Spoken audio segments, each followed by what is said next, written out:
Welcome back to Never Hard to Telling. Now, even on just that little look round, I'm sure the observant of you will notice I've been fiddling around again.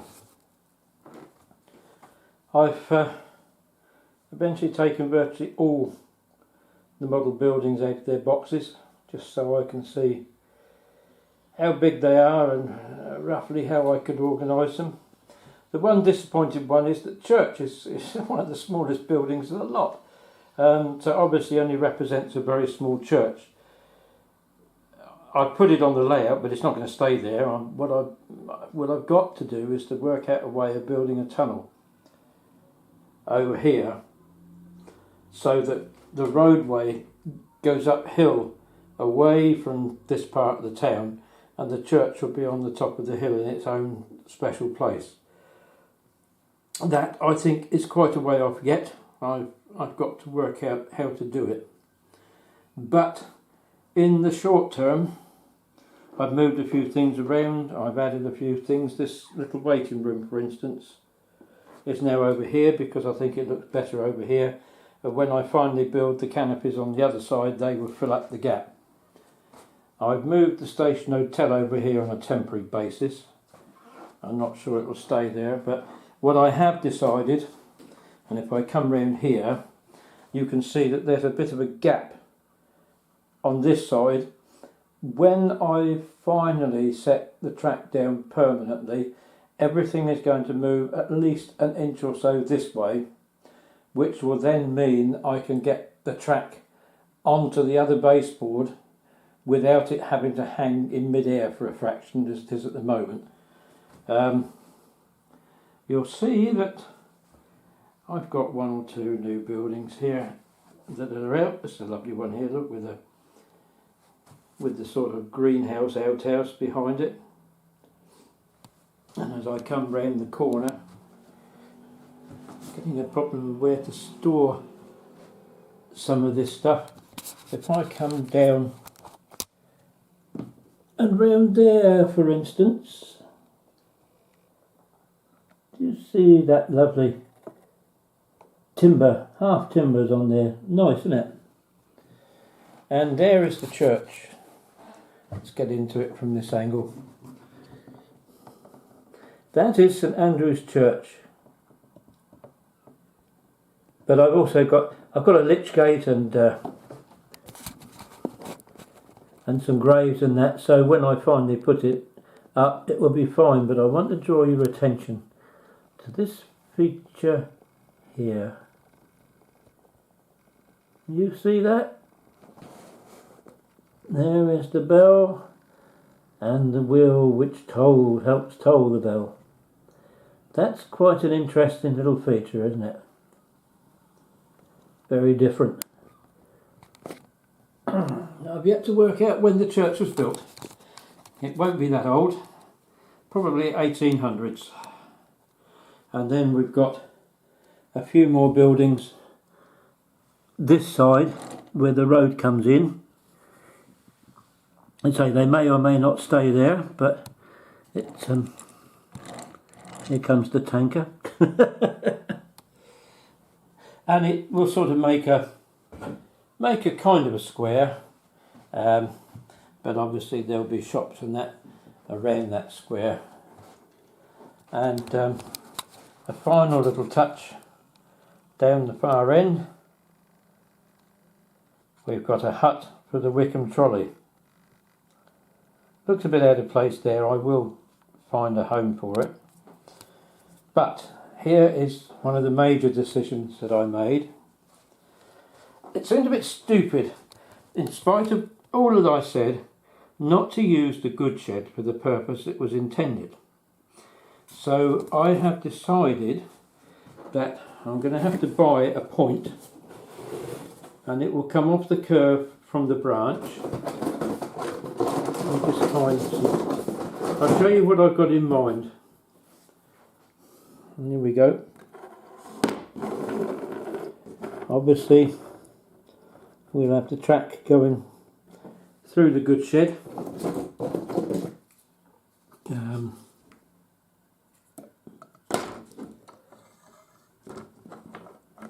probably about to about there, and then coming off there. And I know that this, I don't have a curved point, but if you can imagine,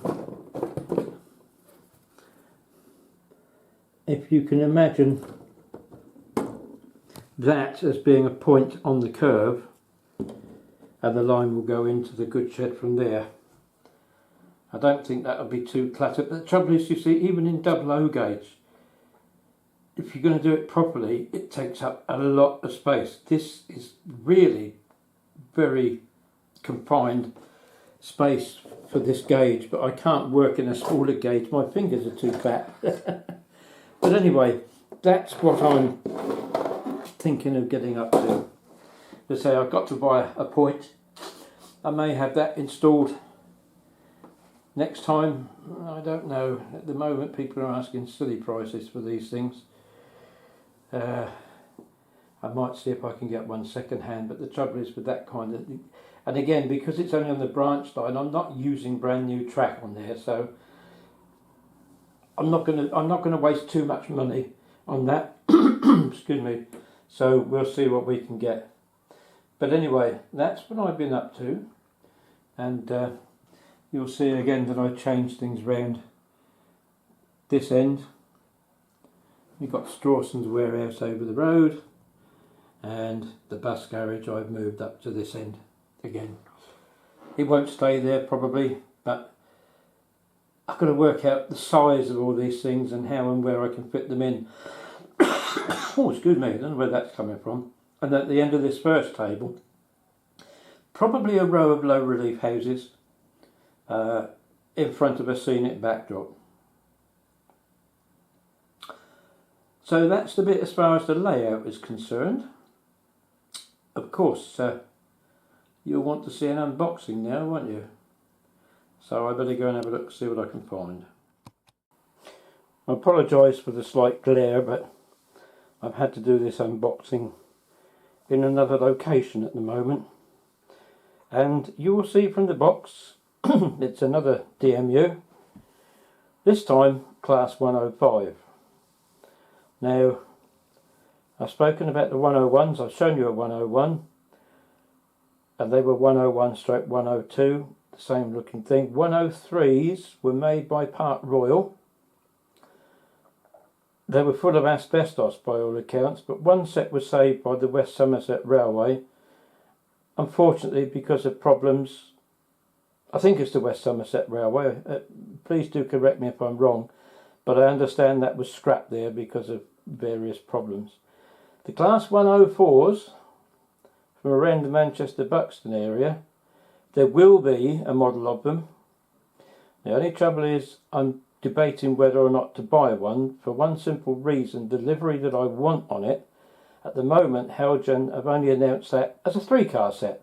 I don't need 3 cars, and I don't really want to pay the best part of 500 odd quid for a 3-car set. So the jury's out on that one.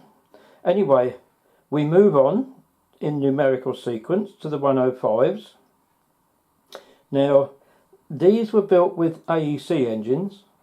There was a small quantity also built with Leyland engines, and initially they were classified as 106s, although being identical in anything else except the engine, they were eventually all classified as 105s. They were built between 1956 and 1959, and the last of the carriages survived actually until 1988, which is surprising. Regrettably, not much has been preserved. There is a 2-car unit on the Llangollen Railway. No, not the Llangollen Railway, the East Lancs Railway.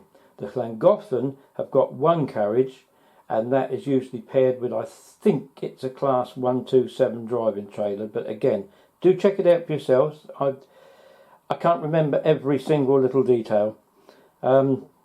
Cravens built these. They also built classes 112 and 113, which were uprated engine power twins, half with mechanical transmission, half with hydraulic transmission, mainly for the Liverpool area where there were gradients and things like that.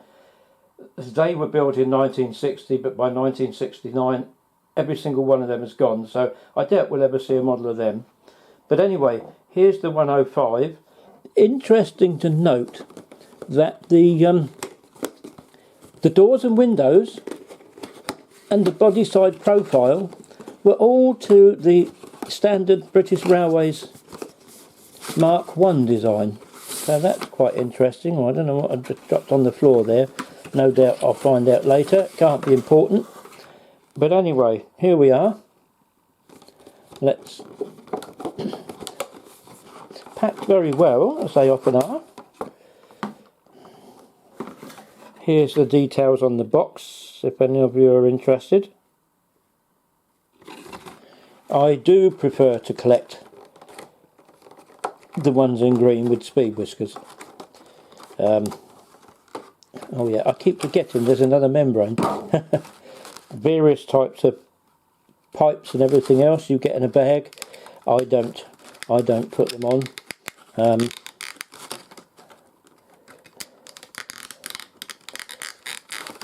Oh dear. That's it. They don't make it easy, do they? Mind you, this one is very light. So this obviously is the driving trailer. We haven't got a power twin here. The front is very distinctive, as indeed is the front of the Wickhams, the 109s. I hope we get a model of them eventually. You can see the brake wheel very clearly there. It's quite nice, isn't it? This isn't a DCC unit, by the way, so I'm not expecting any bells and whistles or lights or anything like that. There is a piece of blurb that comes with it. Doesn't say, it just tells you about how to take it apart. So we won't worry about that too much. Let's get the other one out. This will be the driving motor. The other one was the driving trailer brake second.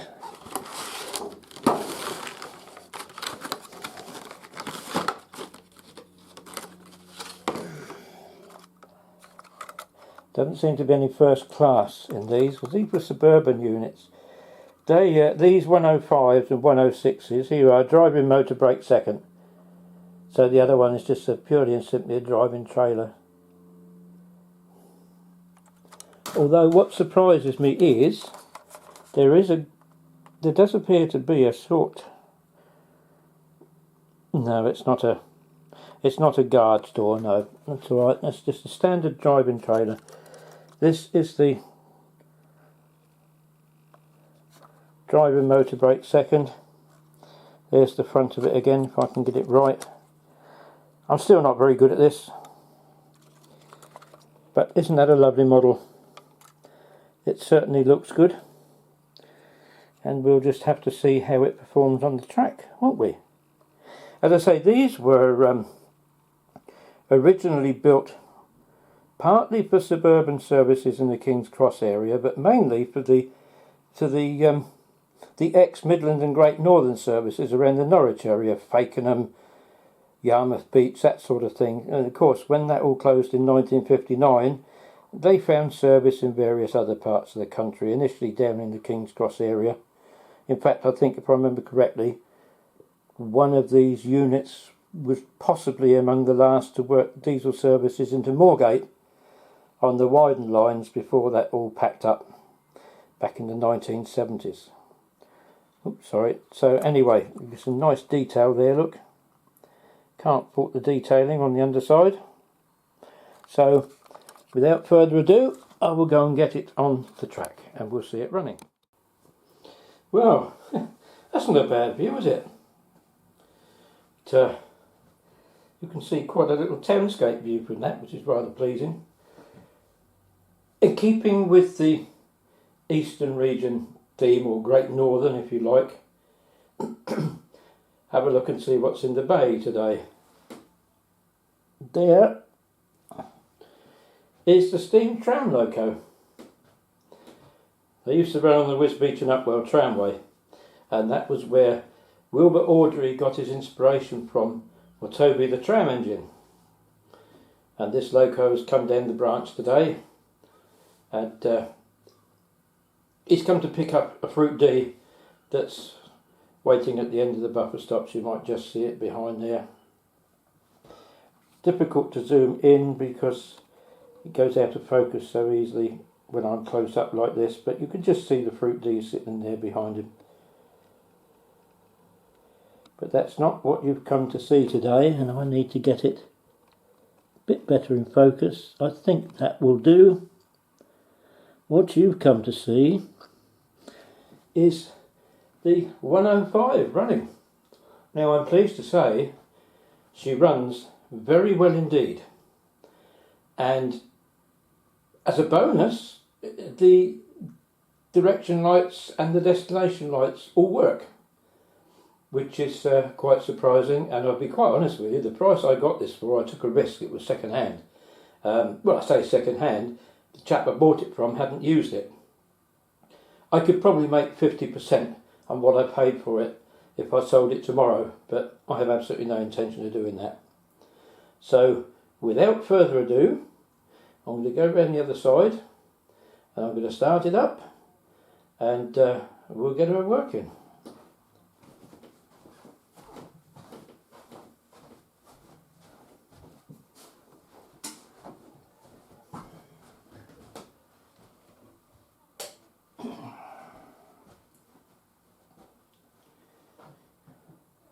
Right, she's sitting on the platform. Once you turn on a little bit of power, you see she's so responsive. Eventually I'll be using my other controller, which is a bit more sensitive, but hopefully you'll see the lights come on as she goes out the station. There's no DCC sound, but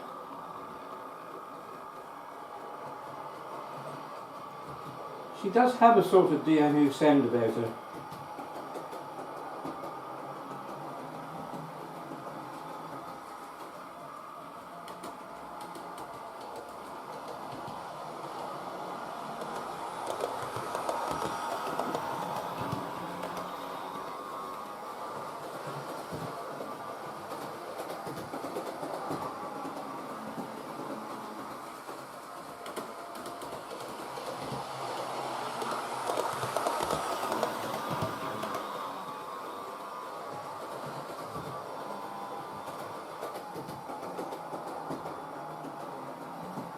I don't particularly like it when the power units push the non-driving ones in this scale.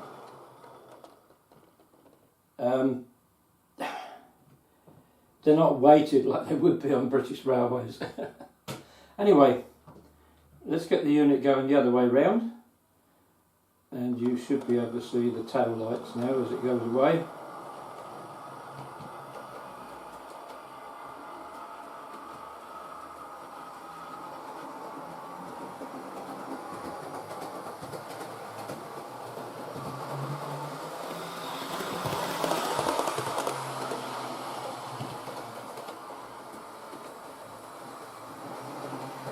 Very smooth runner.